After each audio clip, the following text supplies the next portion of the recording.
What's up, ladies and gentlemen? Big Boy Plays here, bringing y'all another video, and today we got a brand new series on the channel. And if you hear the background music, go ahead and check out LEN Beats.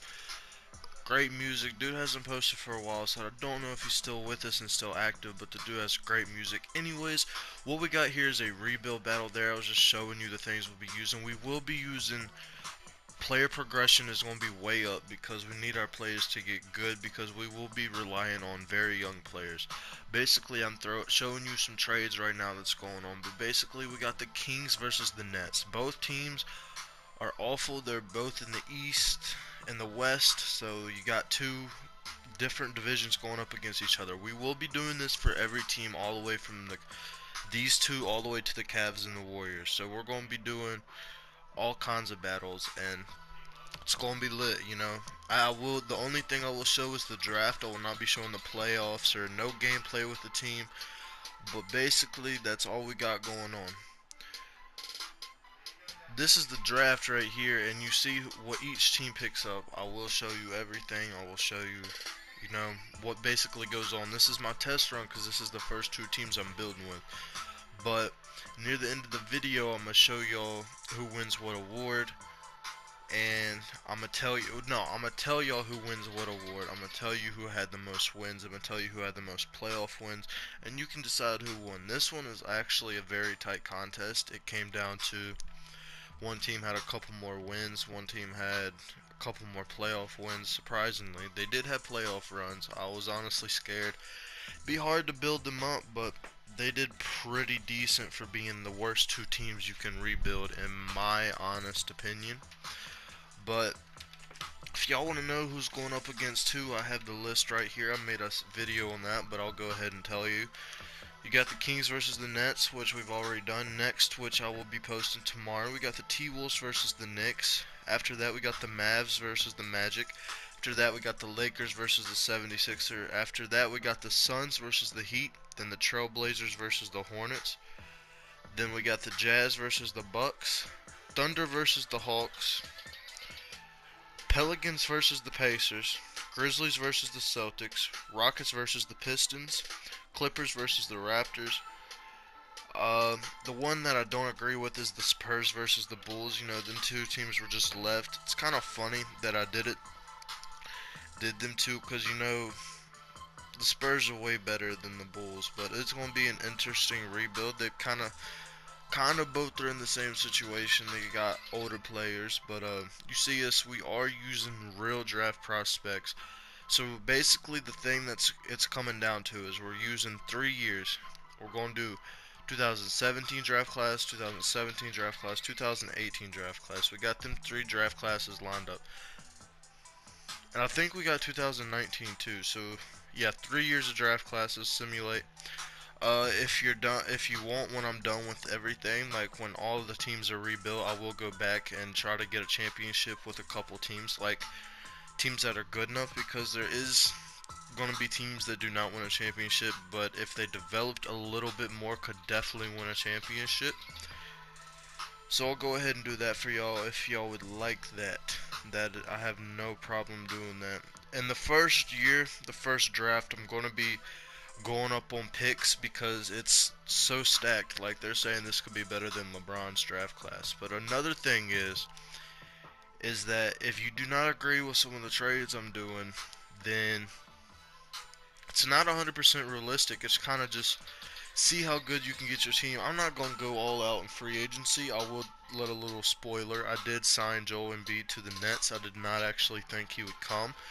We needed a center in our last year. He was a 93 overall. I will not be doing anything like that on any other team. That I thought that was kind of unfair to the Kings, and it kind of helped the Nets out tremendously. And I just, at the end of the day, I was like, no, I can't be doing that. That's kind of a little bit unrealistic because I don't think Joel Embiid would leave the 76ers in real life. Draft is still going on. The Nets are picking here. We're trying to get some franchise players. As you can see, there's some great options. You got Jason Tatum, Miles Bridges, which is he trains with LeBron. You got Giles. You got a ton of people, even at the ninth pick. That's good. So you know this is the draft. You got to build your team up. You got to get them franchise players. and you gotta rebuild with them. So, I think the thing I'm gonna be doing is posting a video every day of this stuff for 14 days, because it is 14 teams. The teams I'm most likely, I'm looking forward to is definitely the Mavericks and the Magic. I think that's going to be very interesting. The Lakers versus the 76ers, I think is honestly going to be easy because they both got young players. And they've had similar draft picks, second and third draft picks, so that's why I kind of put them two teams beside each other. The least fun is probably going to be Golden State Warriors versus the Cavs, honestly. They just kind of plain because they're both championship teams, but I'll see what I can do. I've never rebuilt a good team. I'm not going to go in there trading Curry. I mean, the craziest thing I might do is trade Durant to get rid of Cat, but I still, I still have no idea what I'm going to do with all that. We'll see when that gets here, I'm not rushing it. I'm not thinking about it too much. I'm just trying to work and focus on the rebuilds that come to me in the order. I'm not trying to think ahead, I'm trying to just think of the rebuilds that are here. So here shows the overall. Kings got Markelle Fultz, 78 overall. Fox went first, which some people are saying he might, which not a lot of people, just some of my friends at school. Then you got Monk, that's 75 overall. Player has to develop a little. You got Ball from the Nets. We also got Tatum, which was kind of a steal down there. We actually got Frank, I'm not saying his last name, dude, I believe from Belgium. A lot of people are considering him a top 5, top 10 pick in this draft class, and he's, people love their overseas players. And there you can see the Nets picked up Nerlens Noel, and the Kings got Dion Waiters, and there we're accepting Alex Len instead of Nene. Nene would probably regress, and Alex Len is young, and rebuilds young players are the key to literally everything you do. And like I said, I'm not going to be signing a ton of people. I'm just going to get a little players that I can use as trade bait and just to help develop this team and make them an all well-rounded team altogether, because that's basically what you have to do at the end of the day.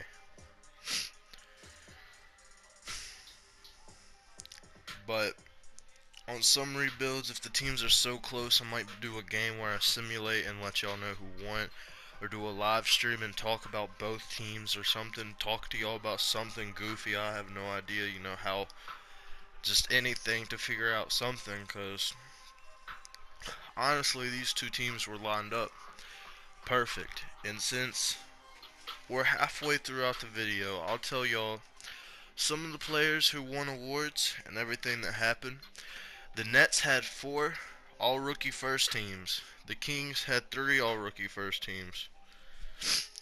The Nets had 142 wins, 102 losses. The Kings had 140 wins and 106 losses. That is so close. So close. Both had one season where they were bad. I think the Kings' worst season was 29 and 53. Their best was 60 and 22. The Nets' worst season was 38 and 44, surprisingly, and then their best was 63 and 19. So they were both pretty decent wins in my opinion. Here I'm just showing y'all the roster so y'all can check what's going on year after year. And then the Nets had a coach of the year, but the Kings had a rookie of the year.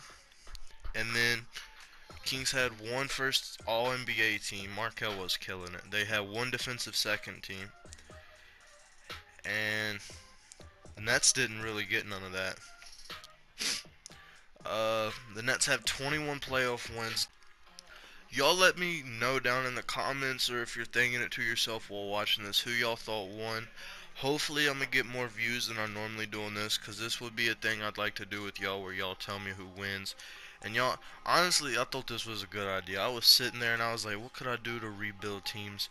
Something people usually don't do, and I was like, fuck it, let's do a rebuild battle, But the Nets' highest overall at the end of it was 94, Lonzo Ball.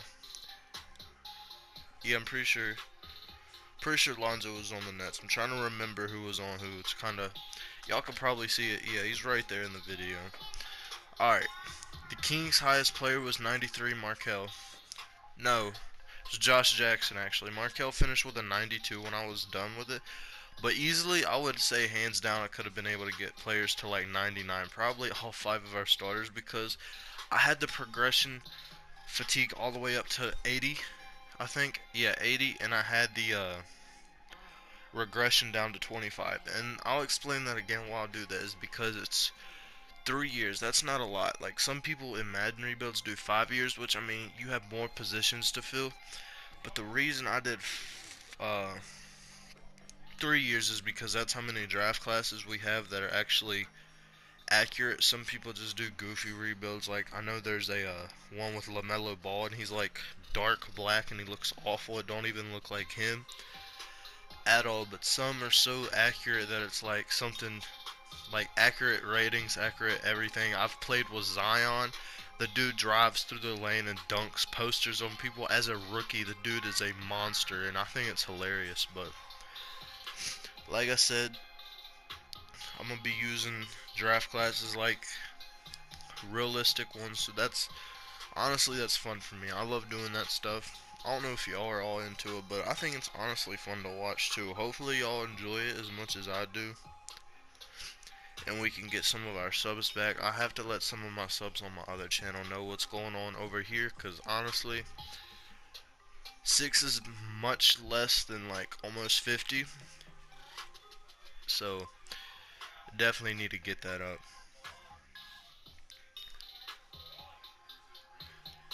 Here I'm just trying to see. I look at all the trades I have. I don't like to just leave some trades out, because you never know what you could get. Like, they could offer you someone you kind of wanted, or someone that's like decent in the draft, because they start, if you get like this, if you got the progression fatigue up, if you got a young player that's like 19 or 18, 19 probably, there's rarely any 18-year-olds, but if you got like a 19-year-old and you built his progression thing, well, his untapped potential every year, then he'd be deadly by the end of his year. And you can already see that the progression thing is coming into play with some of our players going up, like Lonzo up to an 85, Markelle up to an 84. Kyle Stein with Cousins out and no decent center, well, no decent power forward. I'll put him at power forward. He's getting much more minutes, which is how it should have been in real life. And now that I think Cousins is gone, I think he's actually starting to blossom into a decent NBA starter, or at least I've heard.